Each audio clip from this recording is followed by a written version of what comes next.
What's up, guys? Welcome back to My Typical Self, the channel where I talk about myself and Fuller House. Since today is Friday and we are of course going to talk about Fuller House, so if you remember back on December 9th, Fuller House started streaming Season 2 on Netflix, and I decided to make Fridays the day we talk about Fuller House, so now we are on episode 2. If you didn't notice, I did take a few months off from doing Fuller Friday. There's a lot that was going on, such as Christmas, New Year's, and I began my second semester of my second year of college. I also had a death in the family in January, so I was dealing with that, and last month I turned 21, so I went to Vegas, so these past few months have been pretty crazy. But I am now back and ready to kick off these next episodes. Since taking the time off, it is announced that Fuller House has been renewed for a third season, which will begin filming here in the next couple of weeks, and Netflix also ordered 18 episodes instead of 12, so now we'll be getting more Fuller House.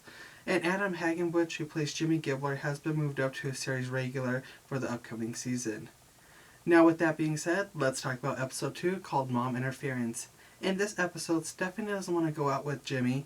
Max becomes a vegetarian for his one kid can make a difference project, but shortly after announcing it, he eats bacon without realizing what being a vegetarian really means. Jackson decides to join the football team, but he doesn't know any football terms. Matt brings his girlfriend Crystal to game night, along with Steve and his girlfriend CJ. DJ decided that Jackson shouldn't play football because he doesn't have a football body, but more of a ping pong body. Jackson is angry that DJ says no, so he stops talking to her. Kimmy invites Jimmy to game night so Stephanie doesn't feel left out. Crystal brings DJ a date for game night, who's her grandpa, played by the late Alan Thicke. Later on the show, it is revealed that DJ is having a terrible time with Mike. Stephanie and Jimmy were the best couple at game night, even though they aren't a couple. Stephanie starts to get feelings for Jimmy after the successful game night. Fernando tries to get Max to eat bacon, even though he is a vegetarian. Mike tells DJ that he doesn't think it's going to work out between them, and DJ quickly agrees. Jackson is still mad at DJ and even decided to wrap himself up in bubble wrap since he has a fragile ping pong body. Stephanie finally decides to go out with Jimmy. Kimmy and DJ do a good cop, bad cop on Lola to have her tell Jackson that she isn't impressed with him playing football. Lola does tell Jackson, and Jackson quickly quits football. Jackson finally starts talking to DJ, and lastly, Tommy gets his first haircut, which makes everyone cry. Now, for my opinion, I really like this episode. I think bringing in a big star like Alan Thicke was a good choice from the writer's part. This episode had a lot of laughs that kept it entertaining.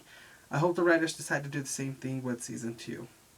And now it's time for the good and the great. The good was Jackson still trying to impress Lola by trying to do manly things like play football. However, I do feel like they dragged this on for a while now. The great is every game night scene. I really felt that game night made the whole show a success. Episode 2 had all the great laughs and monologue, which makes Fuller House better than Full House. This has been one of my favorite episodes to watch so far. I do want to know how you felt this episode was and what you like and what you didn't like. Also, please let me know if you want me to do other Netflix series like One Day at a Time. If you like this video, then please click that thumbs up button and remember to subscribe and share. If you haven't seen my last recap to episode 1, then go watch that now. I will put these recaps in one playlist for your daily dose of entertainment. But before I go, just remember that everywhere you look, everywhere you go, there's a heart and a hand to hold on to. Until next time, I'm Joseph and you're watching Fuller Friday. And always live life.